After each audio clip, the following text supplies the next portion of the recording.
اعوذ باللہ من الشیطان الرجیم بسم اللہ الرحمن الرحیم سورۃ الماعون مکیہ ہے، وہی 7 آیات اور وہ 7 آیات شریفہ کے اوپر مشتمل ہے۔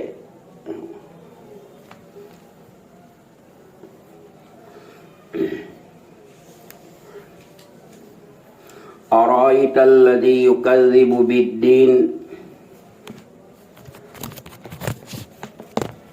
تم نے دیکھا ہے اس کو جو جھٹلاتا ہے انصاف ہونے کو۔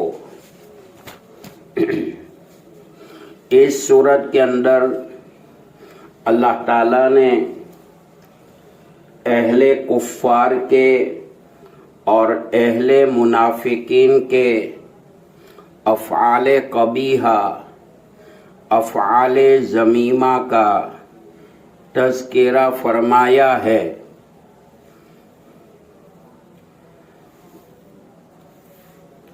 اہل کفار پر، اہل منافقین پر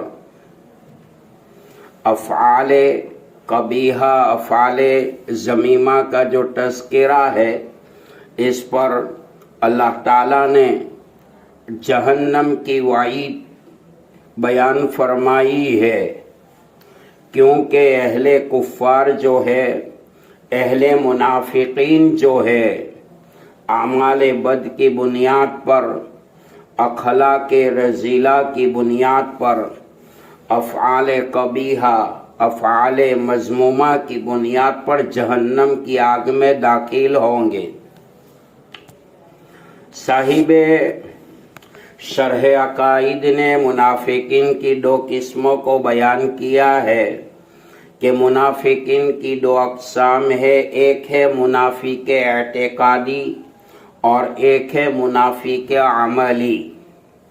منافق اعتقادی جو ہے، جناب محمد رسول اللہ صلی اللہ علیہ وسلم کے زمانے میں تھے، لیکن شارح بخاری تحفۃ القاری کے اندر سابق شیخ الحدیث صدر المدرسین مفتی محمد سعید صاحب پالنپوری رحمۃ اللہ علیہ فرماتے ہیں، منافق اعتقاد جو ہے یہ آج بھی پائے جاتے ہیں، اہل ایمان میں گھس جاتے ہیں تو مسلمان ہونے کا دعویٰ کرتے ہیں، اس کے دل کے اندر نہ اللہ کی وحدانیت ہوتی ہے، نہ نبی کریم صلی اللہ علیہ وسلم کی نبوت اور رسالت والا یقین ہوتا ہے، نہ موت کی تیاری ہے، نہ قبر کی تیاری ہے،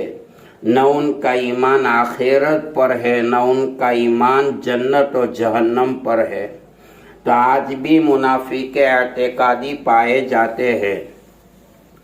جیسا کہ پچھلے اسباق کے اندر میں نے حدیث پاک کے حوالے سے ایک بات نقل کی تھی، جناب رسول اللہ صلی اللہ علیہ وسلم کی خدمت میں حضرت جبرائیل علیہ السلام تشریف لائے اور فرمایا کہ یا رسول اللہ صلی اللہ علیہ وسلم میں جہنم کو دیکھ کر کے آیا ہوں، تو آپ نے فرمایا کہ جبرائیل جہنم میں جو تم نے دیکھا ہے اس کو بیان کر۔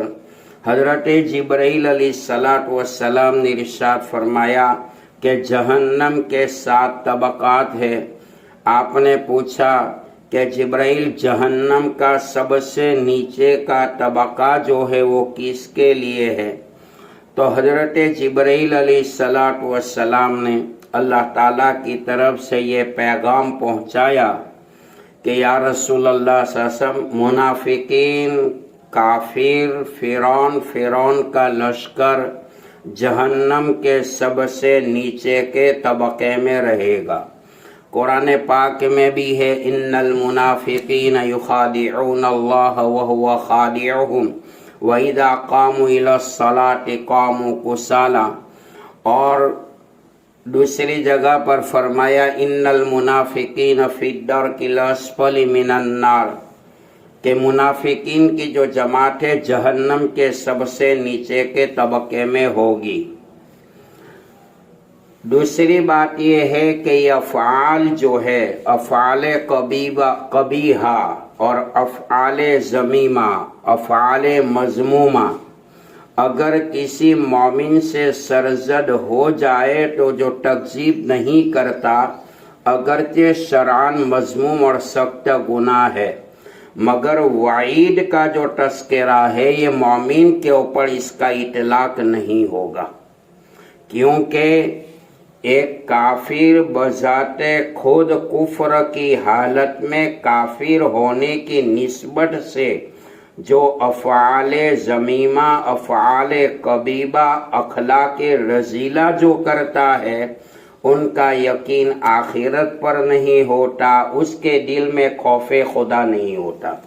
اور مومن جب حالانکہ اس کے دل کے اندر ایمان کا دیپ ہے، ایمان کا نور ہے، اللہ والا یقین ہے، وحدانیت والا یقین ہے، دل میں توحید ہے، ایمان ہے، نبوت اور رسالت کے اوپر اس کا یقین اور ایمان ہے، مومن ہونے کے ناطے سے گناہ کے میدان میں گناہ کرتا ہے، لیکن مومن اتنا سمجھتا ہے کہ میں مسلمان ہوں، میں ایمان والا ہوں۔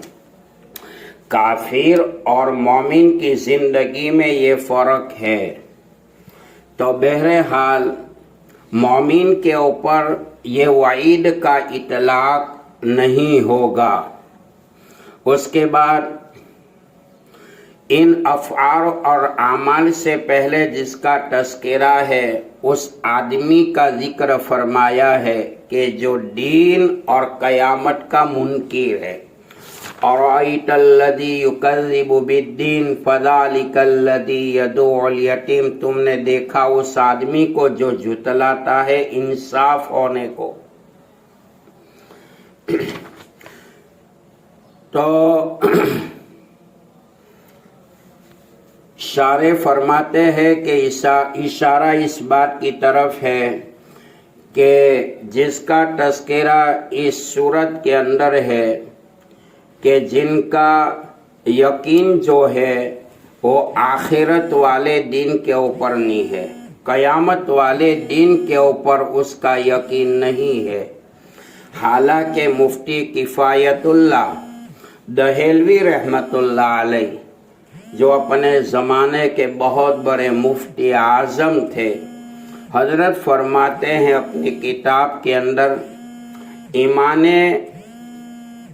مفصل، ایمان مجمل میں آمنت باللہ و ملائکتہ و کتبہ و رسلہ والیوم الآخر والقدر خیرہ و شرہ من اللہ تعالی والبعث بعد الموت۔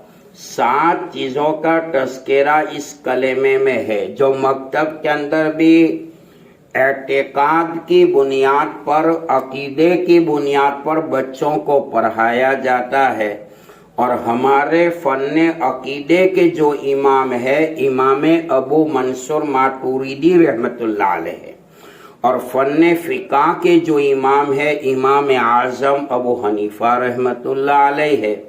تو 7 باتوں کا تذکرہ اس کلمے میں ہے کہ میں ایمان لایا اللہ پر، تصدیق بالقلب، اقرار باللسان، اعمال بالجوارح کے مجموعے کا نام ایمان ہے۔ دل سے یقین کرنا اور زبان سے اس کو قبول کرنا، یہ ہے ایمان۔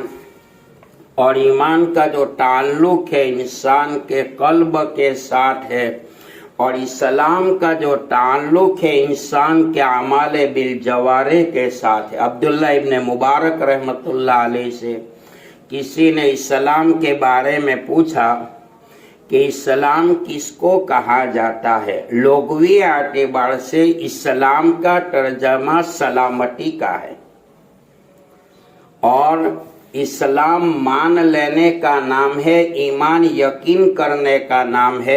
ایمان ظاہر ہوگا قلب کی گہرائی سے، اور اسلام ظاہر ہوگا اعمال بالجوارح سے، جیسے کہ سر کے اوپر ٹوپی پہنی ہے اور چہرے کے اوپر مطابق سنت داڑھی ہے، بدن کے اوپر مطابق سنت کرتا ہے، پیجامہ ہے، اس کی چال جو ہے، اس کی رفتار جو ہے مطابق سنت ہے، مطابق شریعت ہے۔ تو اسلام ظاہر ہوگا باہر سے اور ایمان ظاہر ہوگا انڈر گراؤنڈ سے۔ حضرات انبیاء علیہم السلام کائنات میں انسانوں کے رشد و ہدایت کے لیے جو تشریف لائے، اللہ تعالیٰ کی طرف سے ہر نبی نے انسانوں کے اپنی امت کے دلوں پر محنت کی ہے، دماغ پر نہیں۔ جب دل بگڑ جاتا ہے تو ظاہر ہونے والے اعمال بھی بگڑتے ہیں۔ جب دل صحیح رہتا ہے، دل مضبوط رہتا ہے، دل میں ایمان ہے، خوف خدا ہے، تو ظاہر ہونے والے اعمال بھی اللہ کی رضامندی پر مبنی ہے۔ دیکھو، ایک ہے حیا اور ایک ہے تقوی۔ حضرات انبیاء علیہ السلام جو تشریف لائے، مسلم شریف کی روایت ہے، 4 چیزیں تمام نبیوں کی سنت میں داخل ہے: حیا، خوشبو، والتعطر یعنی خوشبو، والسواک مسواک، والنکاح اور نکاح۔ حیا، خوشبو کا استعمال، مسواک اور نکاح۔ پہلے نمبر پر حیا کو بیان کیا، حدیث میں آتا ہے الحیاء شعبۃ من الایمان، ایمان کے 70 یا زائد جو شعبے ہیں تو حیا کو مستقلاً ایک مقام حاصل ہے۔ اور حیا جب انسان کی زندگی سے فوت ہو جاتی ہے تو آپ نے حدیث میں فرمایا اذا فاتک الحیا فافعل ما شئت، حیا جب فوت ہو جاتی ہے تو انسان جو چاہے وہ کر لیتا ہے۔ تو حیا جو ہے، حیا اور تقوی کے بارے میں، مخلوق کے ڈر سے گناہ چھوڑنا یہ نام ہے حیا کا۔ مخلوق کے ڈر سے گناہ کو چھوڑنا یہ نام ہے حیا کا، اور خدا کے ڈر سے گناہ کو چھوڑ دینا یہ نام ہے تقوی کا۔ تو عبداللہ ابن مبارک رحمت اللہ علیہ فرماتے ہیں کہ اسلام 5 یا 6 چیزوں کا نام ہے: عقائد ہے، ایمان ہے، اخلاق ہے، اعمال ہے، احکامات ہے اور معاملات ہے۔ یہ 6 چیزیں جب جمع ہوگی تو اسلام کا فیگر بنے گا۔ قرآن میں ہے یا ایھا الذین آمنوا ادخلوا فی السلم کافہ، پورے طور کے اوپر اسلام میں داخل ہو جاؤ، کامل طور پر مسلمان بن جاؤ۔ کامل طور پر بنیں گے تو یہاں دعا ہوگی اور ادھر اللہ کی مدد آئے گی۔ تو فرماتے ہیں کہ ایمان مجمل کے اندر 7 باتوں کا تذکرہ ہے۔ ایمان مجمل نے آمنت باللہ و ملائکتہ، مفصل کے مفصل، جس میں 7 باتوں کا تذکرہ ہے۔ ایمان لایا میں اللہ پر، و ملائکتہ اس کے فرشتوں پر، فرشتوں کے وجود کے اوپر ہمارا ایمان ہے کہ یہ روحانی مخلوق ہے، انسانوں کی نگاہوں سے غائب ہے، لیکن صحابہ کرام نے اپنے ایمان کی تقویت اور آقا کی صحبت کے بدولت میدان جہاد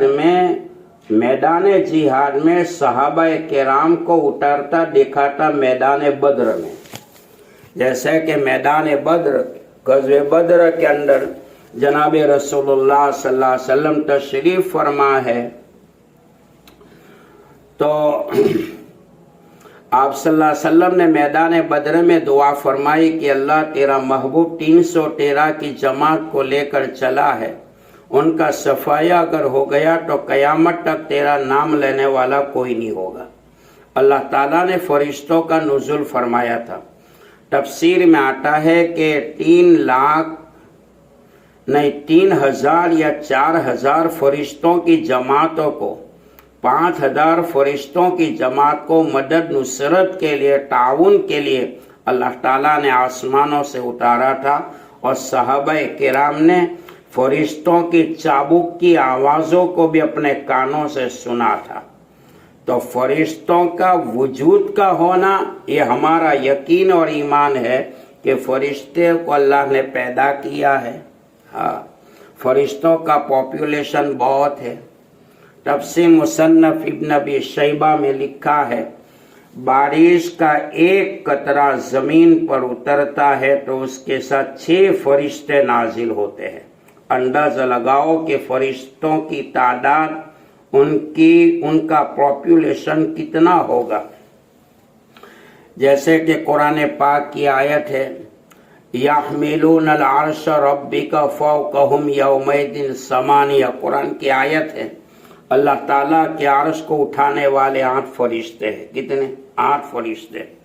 مفسرین فرماتے ہیں ایک ایک فرشتہ اتنا بڑا ہے کہ جس کے کان اور کندھے کے درمیان میں 2000 سال کا راستہ ہے۔ تو فرشتہ اتنا بڑا ہے تو فرشتوں کا بنانے والا، پیدا کرنے والا خالق اور مالک کتنا بڑا ہوگا۔ تو آمنت باللہ، ایمان لایا میں اللہ پر، و ملائکتی، فرشتوں پر، و کتبہ، آسمانوں سے جو کتابیں اللہ تعالیٰ نے اتاری ہے تمام کتابوں کے اوپر میرا ایمان ہے، یقین ہے، ورسولہ، 313 رسولوں کی رسالت کے اوپر میرا ایمان ہے، والقدر خیرہ وشرہ، تقدیر کے اوپر میرا ایمان ہے، مقدرات کے اوپر میرا ایمان ہے کہ تقدیر میں جو اللہ نے لکھ دیا ہے وہ ہو کر رہے گا۔ لیکن اقوال سے پتہ چلتا ہے تقدیر کو بدلنے والی اگر کوئی چیز ہے تو دعا ہے۔ دعا انسان کی تقدیر کے صفحات کو بھی بدل دیتی ہے۔ حضرت عبداللہ ابن مبارک رحمۃ اللہ علیہ فرماتے ہیں، تقدیر نام ہے محنت، کوشش، جد و جہد کرنے کے بعد جو نتیجہ سامنے آئے اسی کا نام تقدیر ہے۔ محنت، جد و جہد، کوشش کرنے کے بعد آخر میں جو رزلٹ ملے اسی کا نام تقدیر ہے۔ والقدر خیرہ وشرہ من اللہ تعالی والبعث بعد الموت، موت کے بعد دوبارہ اٹھائے جانے کے اوپر میرا یقین ہے کہ اللہ نے مجھے پیدا کیا ہے، وہ موت دے گا، قبر میں روح کو دوبارہ لوٹائے گا اور قیامت کے میدان میں دوبارہ زندہ کرے گا۔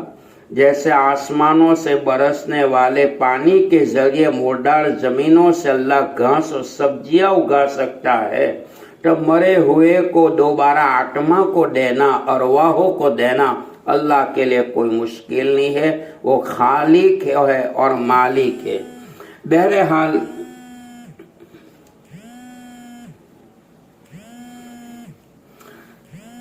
اس میں اشارہ اسی بات کی طرف کیا گیا کہ عمل جن کا ذکر آگے رہا ہے کہ مومن کی شان سے بعید ہے، اسی لیے ان افعال اور اعمال سے پہلے کا ذکر اس آدمی کے بارے میں فرمایا جو دین کا منکر ہے، قیامت کا بھی منکر ہے۔ قرآن پاک میں کہیں کتنے مقام کے اوپر قیامت کا تذکرہ ہے۔ قیامت کا میدان قائم ہوگا، اللہ قائم کرے گا، اور وقوع قیامت کے بارے میں یہ بات نص دلیل قطعی وحی مطلوع سے ثابت ہے، اور قیامت کا منکر کافر ہے۔ جیسے کہ مالک یوم الدین، قیامت کے دین کا مالک ہے، روز جزا سزا کا وہ مالک ہے، یوم الحساب کا وہ مالک ہے۔ اللہ تعالیٰ قیامت کے میدان کو قائم کرے گا۔ تو فرماتے ہیں کہ ان افعال اعمال سے پہلے اس آدمی کا تذکرہ ہے کہ جو دین کا اور قیامت کا منکر ہے۔ یہاں دین سے مراد دین اسلام ہے۔ الاسلام یہدم ما کان قبلہ و کما کان، دین آیا، اس سے پہلے جو ادیان تھے وہ منسوخ ہو چکے، اور قیامت کا بھی منکر ہے، ان کی تکذیب کرتا ہے، جیسے اہل کفار جس کا یقین آخرت پر نہیں ہے، قیامت کے دن پر نہیں ہے، وہ تو سمجھتے ہیں کہ دنیا میں کھایا پیا کھیلا کودا اور موت مزہ ماری، جو ہوا ہوا، اب موت آ گئی، اس کے بعد کچھ نہیں ہے۔ جیسے کہ یہ لوگ اپنے عقائد باطلہ کی بنیاد پر آگ کے حوالے کرتے ہیں اور جلا دیتے ہیں۔ جیسے کہ قوم بنی اسرائیل کا ایک واقعہ آپ نے سنا ہوگا، جو واقعہ کی روح ہے۔ جب وہ آدمی بڑا گنہگار تھا، اس نے اپنی اولاد کو وصیت کی تھی کہ میری موت کے بعد میرے بدن کو جلایا جائے، میں اللہ کو کیا منہ دکھاؤں گا۔ یقین تھا کہ میرا اللہ مجھے دوبارہ پیدا کرے گا۔ اولاد نے وصیت کی تکمیل فرمائی، باڈی کو جلا دیا۔ اللہ تعالیٰ نے ہواؤں کو حکم دیا، دریا ندی نالے پہاڑوں کو حکم دیا کہ میرے بندے کی راکھ کو جمع کرو۔ جمع ہوئی، اللہ نے کہا کن فیکون، وہ وجود میں آ گیا۔ پوچھا کہ لما فعلت ھذا، یہ تو نے کیوں کیا؟ کہا اے اللہ میں تجھ سے ڈرتا تھا کہ میرا کیا ہوگا، میں بڑا مجرم ہوں، میں بڑا پاپی ہوں، میں بڑا عاصی ہوں، گنہگار ہوں، میرا کیا ہوگا۔ رحمت خداوندی جوش میں آئی، خوف خدا کی بنیاد پر اللہ نے اس کے لیے مغفرت کا فیصلہ فرمایا۔ تو پتہ چلتا ہے جلانے کے بعد کوئی کبھی فنا نہیں ہوتا۔ اللہ تعالیٰ جیسے کہ قرآن پاک کی آیات سے ثابت ہے، اہل کفار کے لیے بھی عذاب قبر ہے، اہل کفار کے لیے بھی عذاب قبر ہے۔ اگرچہ عذاب قبر کے، راحت قبر کے وہ منکر ہے، قیامت کے منکر ہے، لیکن عذاب قبر ان کے لیے بھی ہے، اللہ تعالیٰ ان کو بھی لوٹائے گا۔ میں نے بیان میں یہ کہا تھا اللہ کی طرف سے کہ تعلق جو ہے وہ انسان کے جسم کے ساتھ نہیں ہے، جسم تو قبر میں پگھل جاتا ہے، مٹی کھا جاتی ہے، روح جو ہے وہ آتما جو ہے کبھی فنا نہیں ہوتی، کبھی فنا نہیں ہوتی، اور ریڑھ کی ہڈی کبھی ختم نہیں ہوتی۔ اگر کبھی کبھار زمین کی حرارت کی بنیاد پر ریڑھ کی ہڈی ختم ہو گئی تو ہر انسان کے ریڑھ کی ہڈی کے نیچے اللہ تعالیٰ نے جو جیسا دانہ پیدا کیا ہے، اسی سے اللہ دوبارہ بدن کے ڈھانچے کو پیدا کر کے قیامت کے میدان میں کھڑا کرے گا۔ ہمارا ایمان ہے من اللہ تعالی والبعث بعد الموت، موت کے بعد دوبارہ اٹھائے جانے کے اوپر میرا یقین ہے، میرا ایمان ہے۔ لیکن قرآن پاک کی آیت ارأیت الذی یکذب بالدین، آپ نے دیکھا اس آدمی کو جو جتلا رہا ہے انصاف ہونے کو۔ یہاں پر مفتی شفیع صاحب رحمت اللہ علیہ نے دین سے مراد انصاف کیا ہے، اور اشارہ ہے قیامت کا میدان، کہ جہاں عدالت میزان قائم ہوگا، انصاف کیا جائے گا، رٹی رٹی کا حساب ہوگا، جانوروں کا بھی حساب لیا جائے گا۔ فذلک الذی یدعو الیتیم، بہرحال دوسری آیت میں فرمایا فذلک الذی یدعو الیتیم، ابھی مت نکال، فذلک الذی یدعو الیتیم، کہ پس یہ وہی ہے جو دھکے دیتا ہے یتیم کو۔ یتیم کا ترجمہ ہے جو بچہ نابالغ ہو، باپ کا سایہ سر سے اٹھ جائے، اس بچے کو کہتے ہیں یتیم، اور لٹیم کہتے ہیں تماچا کھانے والا۔ ممی جانے کے بعد ابا دوسری ممی لے کر آتے ہیں، بحیثیت عورت کے وہ بچوں کی ماں بن جاتی ہے، سوتیلی ماں ہے۔ عورت کی بات میں آ کر، سوتیلی ماں کی باتوں میں آ کر باپ اپنی اولاد کو گال پہ تماچا مارتا ہے، اس کو کہتے ہیں لٹیم۔ اللہ تعالیٰ نے نبی کریم صلی اللہ علیہ وسلم کو یتیم پیدا فرمایا. آپ نے سنا ہوگا یتیم کا ترجمہ لغوی اعتبار سے بے سہارا. اللہ تعالیٰ نے نبی کریم صلی اللہ علیہ وسلم کو یتیم پیدا کیا، جیسا کہ قرآن کی آیت ہے فَأَمَّا الْيَتِيمَ فَلَا تَقْهَرْ، یتیم کے اوپر غصہ مت کیجیے.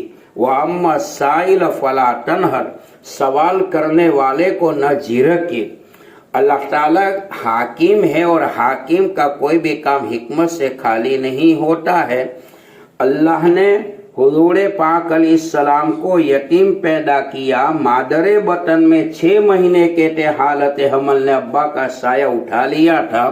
اس بات کی دلیل ہے کہ دنیا میں جب بچہ بولتا ہو جاتا ہے، اس کی زبان میں قوت گویائی آتی ہے، تو سب سے پہلے ابا کا نام نکلتا ہے. اللہ نے عرش پر اسی کو بھی گوارا نہیں کیا کہ میرا محبوب بولتا ہو جائے اور اس کی جگہ پر اب کا نام نہیں نکلے، رب کا نام نکلے. اللہ تعالیٰ نے جو مکہ مکرمہ کی زمین پر اور قبائل عرب میں، عرب کی دھرتی کے اوپر یتیم کو منحوس سمجھا جاتا تھا.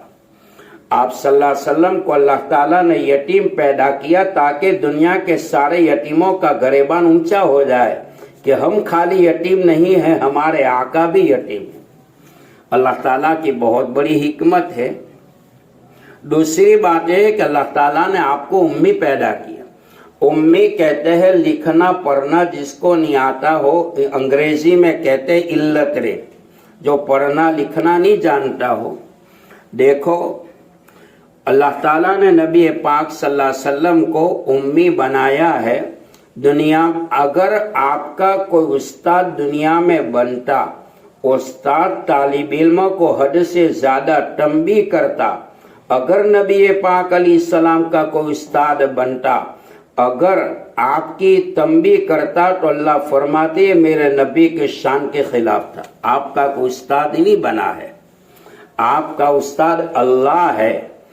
اگرچہ امی تھے، لکھنا پڑھنا نہیں جانتے تھے، اللہ تعالیٰ نے اتنا علوم دیا تھا، اتنا علوم دیا تھا، اتنا علوم کہ قیامت تک ایک انسان آپ کی باتوں کو بیان کرتا چلا جائے، آپ کی سیرت کو بیان کرتا چلا جائے، آپ کے کردار اور افعال کو، احوال کو بیان کرتا چلا جائے.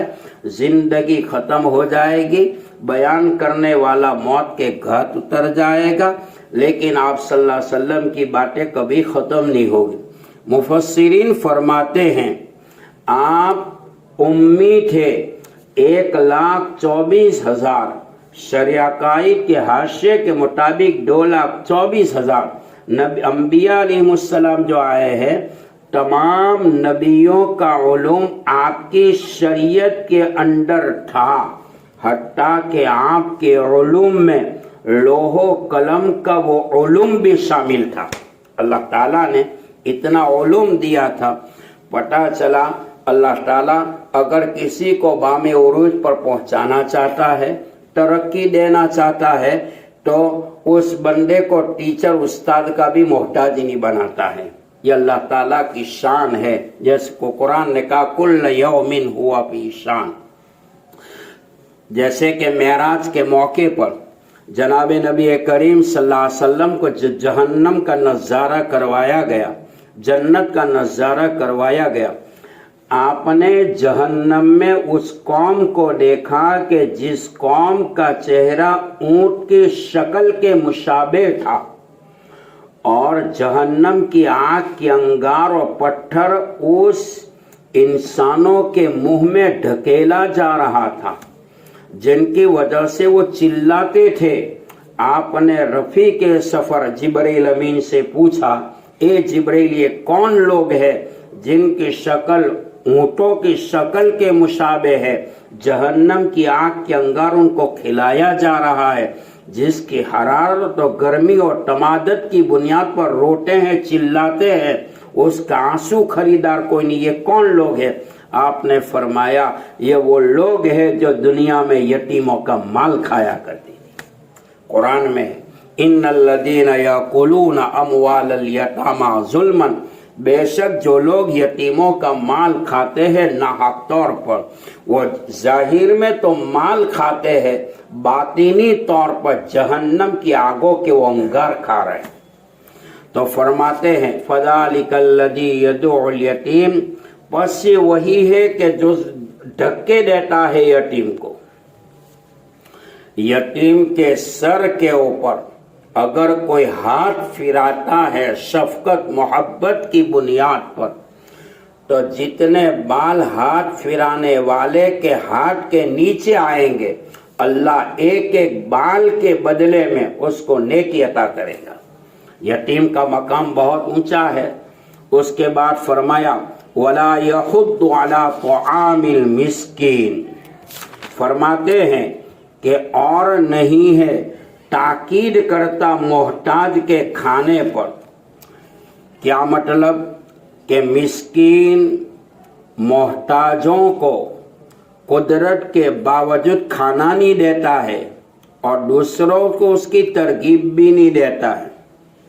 دیکھو میرے بھائیوں، جو مال اللہ تک پہنچا دے وہ مال ہے، جو مال اللہ سے وابستہ نہیں کرے وہ مال نہیں، وبال ہے۔ جو علم اللہ تک پہنچا دے وہ علم ہے، جو علم اللہ تک نہیں پہنچائے وہ علم نہیں، وہ جہالت۔ اللہ تعالیٰ کا جو مال دیا ہے، مال میں سے فقیر فقراء مساکین کو دیا جائے، حالانکہ وہ مالدار ہے، ریچ مین ہے، صاحب مال ہے، لیکن کنجوس ہے، بخیل ہے۔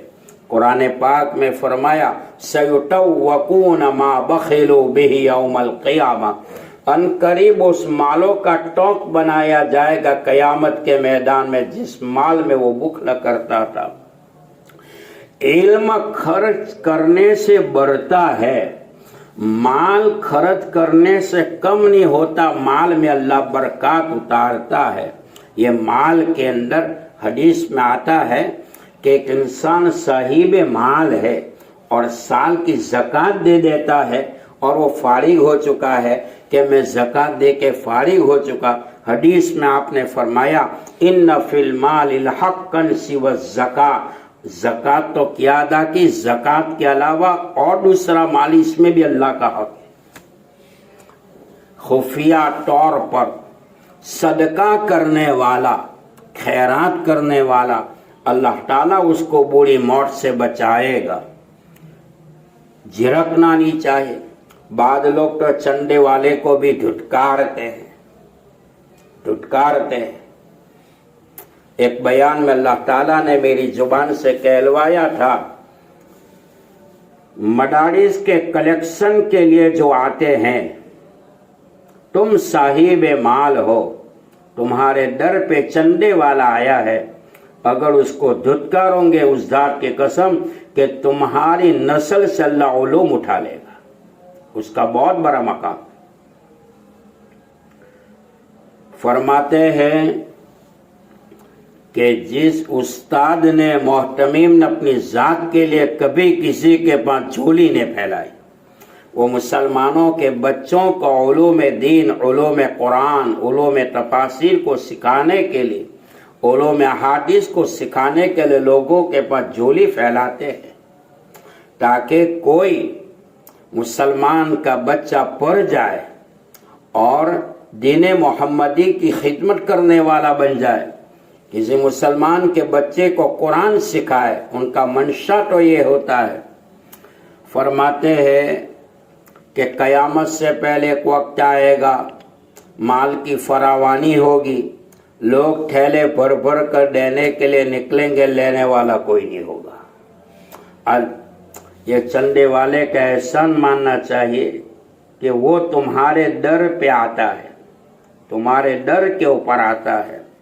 مدارس، مکاتب، یہ تحفظ دین ہے، تحفظ شریعت ہے، تحفظ قرآن ہے، یہ مذہب اسلام کی بقا کی روح ہے۔ تمام مدارس و مکاتب کی نسبت اصحاب صفہ سے وابستہ ہے۔